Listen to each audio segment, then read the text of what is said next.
And welcome to another edition of Faith Feature via Zoom. My guest joining me today is author of Living Profoundly, Jason Bryant. Thanks for joining us. Thanks for having me, Rich. So tell me a little bit more about the book and how it may apply to things during the pandemic, with many of us still locked down and with our lives not anything like they were a couple of months ago. Yeah, well, I think, I think right now there's just a lot going on. There's a lot that um, there's a lot of things in this world that have been out of our control, right? Um, and I think it's very easy right now to become kind of lost and feel like, we don't have control on what's around us. But, when I wrote this book, I really wanted to focus on how we can kind of take all that noise away from life and really think about focusing our efforts on the things in life that truly matter, in investing our time and our resources into things that, really have an eternal and lasting purpose. And I think you mentioned the pandemic. This is a perfect example that, it shouldn't be a surprise. We live in a broken world. And so why are we surprised that it's broken, right? I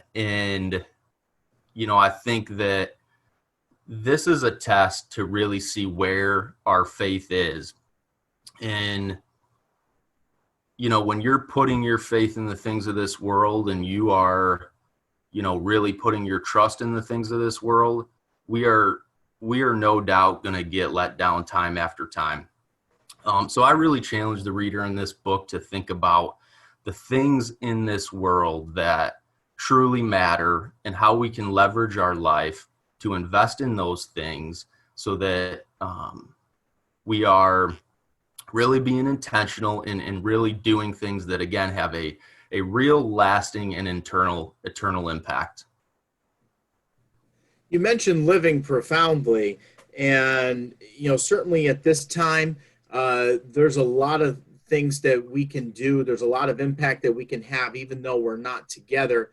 You see it a lot on social media, where there's still a lot of hate. There's not a lot of listening. There's not a lot of understanding or validating where people are, just judging people where they are. And you would have expected it to maybe dial back a little bit, since we're all in some sort of loss, some sort of change as a result of this, but we're not really seeing that, at this moment. And I believe we're losing opportunities here.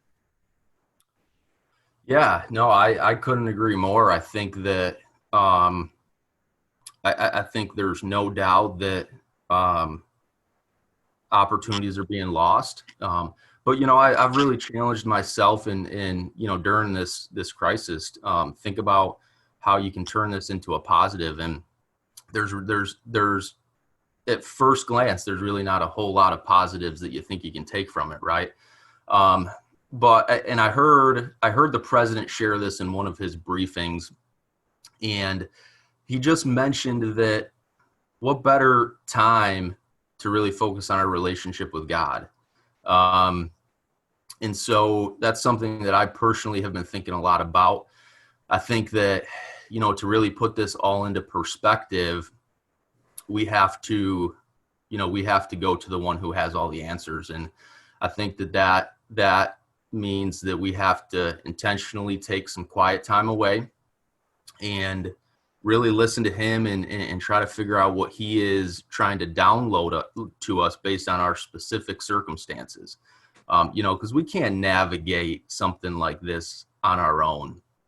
And, we have to get that insight from him. And, I think a big part of that is just taking that quiet time, make sure that you are listening to what he's telling you based on your own situation, whatever you're dealing with amidst this pandemic, and allow him to guide your steps and allow him to, really download the right answers and the right actions that you personally need to take.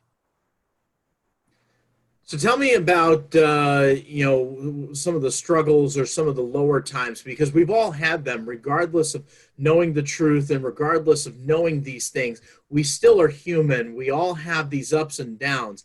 Tell me about a point that you were maybe down a little bit or a little dismayed at some point over the last 2 months, and how the Lord brought you through that.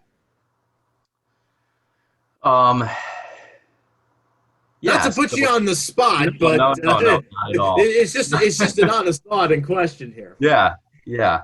Um, yeah, I'll tell you, I'm an kind of an open book type of guy. And, there's been times throughout this where, I have three little kids and we've been cooped up, and, my wife is now also a full-time teacher.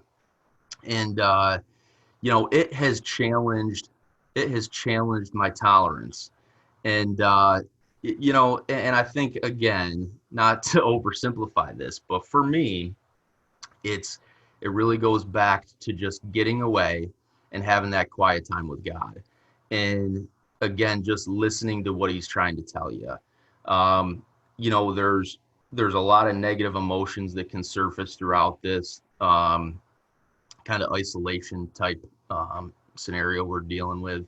And that's okay. We're human, but to be able to rise above that, we can do that if we are seeking God, and again, not putting our faith in the things of this world and seeking um, knowledge from the world. And we have to go directly to the source, and He's the one that's going to help us find the answers.